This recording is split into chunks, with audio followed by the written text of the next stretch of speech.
Hi, Channing. How are Hi, you? hi. How are you? Good, good. Good. So, first of all, congratulations. It's such a beautiful film, and I loved it, especially because of how it balances the humor as well as the emotional moments. The hotel scene is the best scene ever. Oh, wow. Well, you mean which? There's kind of two: the motel or hotel. The hotel with the dog in The the bath. hotel. In the bath. Yeah, Yeah, yeah, yeah. that was That's pretty awesome. good. So, I'll start with, did you always have dogs growing up, and how did that sort of shape you doing in your childhood and make you the man you are today? Yeah, we always had. I don't remember a time that we didn't have a dog. To be honest, like we always had some animal or we were around animals. My mom family have like a big farm in Alabama where there was always outside dogs. There was horses, like all kind of farm animals. And dogs just, I don't know, they were always kind of just near and dear to me. I always wanted one of my own. We always had family dogs, but there was never like my dog. And then when I got old enough to like have a dog of my own and had the time enough to do it, I got my Lulu. And yeah, it was just one of those things that it's almost undescribable what a dog really kind of does for you in a way. They do so many different things that it's kind of hard to kind of choose one really, I guess, over the next one. Uh, Yeah. but I think kind of they just give you unconditional love. When you're never alone. You're always they're just there. They're just there going, Yeah. all right, what are we doing today? And if it's nothing, I guess they're like, all right, cool, I'll just do nothing with you. And they're just like kind of just there inside of your little sphere at all times. And I don't know, that's enough. That's just to. I mean, there's studies done that people live longer if they have an animal, like just having a being, a little sort of organism that's there and loving and kind of there giving you their affection and time and energy. It's special. Not only is this do you star in the film, but with a partner that doesn't always cooperate, but at the same time, it's your directorial debut. So, how much of a challenge did it pose for you to balance these different hats? Or did it allow you to the freedom to, control all the different facets of the movie? It was a bit of a process. You know, I've I'm not like a veteran by any chance or by any scheme. I don't I wouldn't. I'm still learning. This whole business. I think I'll be learning forever.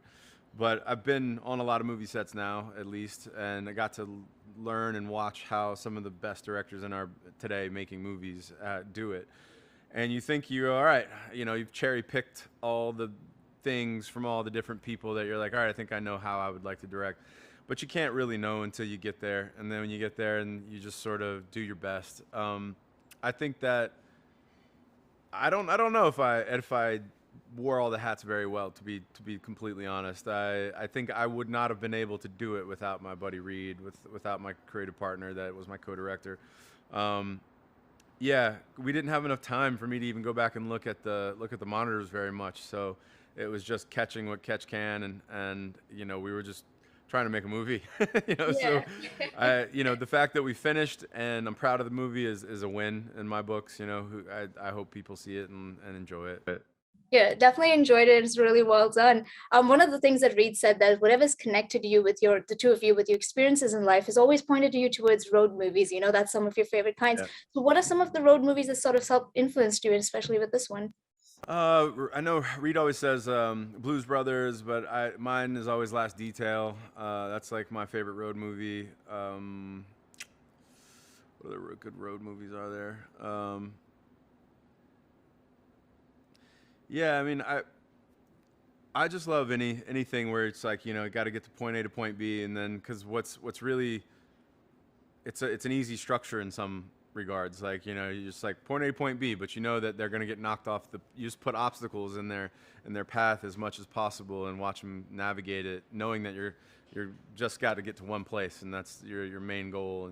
And so they're really fun for us, and we're always on the road. We're always doing something and camping or adventuring or doing like some kind of something, some remote weird place. Was it always going to be Bronco for you? Was that always part of the plan for the car? Not no. I mean, we were trying to kind of figure out what it was going to be. I think in the back of my mind, it was always going to be a Bronco because I grew up in Florida and there was always like either Bronco twos or Broncos, and I remember sleeping in the back of a Bronco a couple times on like a road trip. There was my buddy had one, and this was really young, and we like went to somebody's house, and then we couldn't stay at their house, so we just slept in the Bronco. Like, so I know that it's big in there, and when you have to shoot inside of a car, it's really important to have like space. Like if you watch like is it the Green Book? Is that my saying? Yeah. Yeah, the Green Book. Like I forget the name of that car, but it was like an old Hudson or something like it. And but the because that thing was like a living room. It was like a giant room, and you want space inside of a car to be able to like move the camera around and to give the characters a landscape. hmm One of my favorite scenes in the movie is where you're walking with Lulu and then she just collapses. I died watching that scene. She's just on the floor. So I want to know how many takes did it take to get that.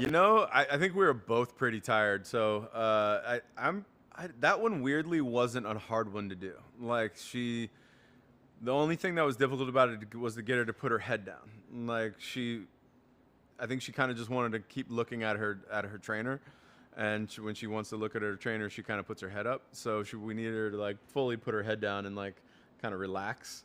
So that was a little tricky, but it didn't take that long. There were other ones that were infinitely more complex.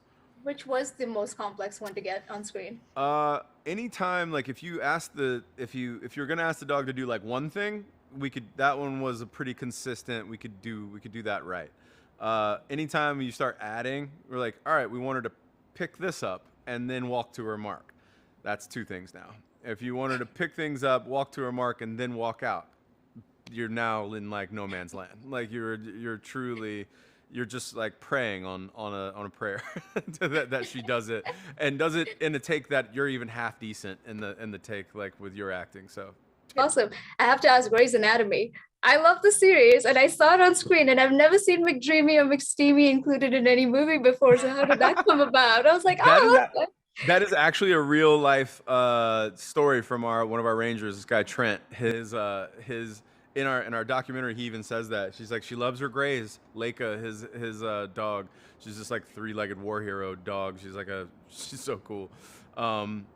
When she was recovering and like when they would like just watch TV, they would put on Greys because you need something that has a lot of episodes, that just like you can put it on and just keep it running.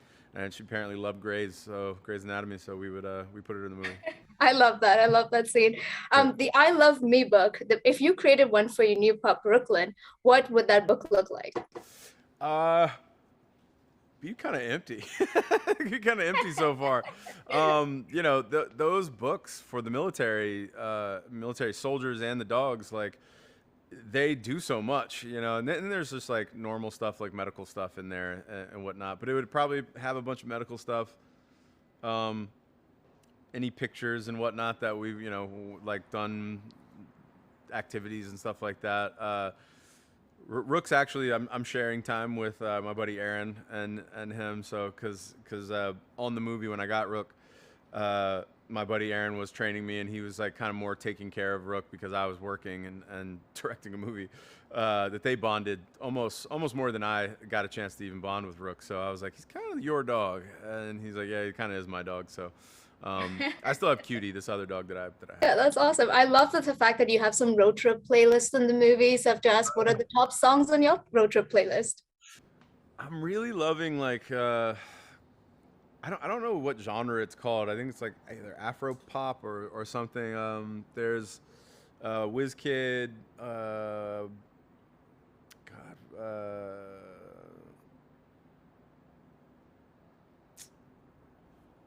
I don't know. This girl Mariba I really like right now.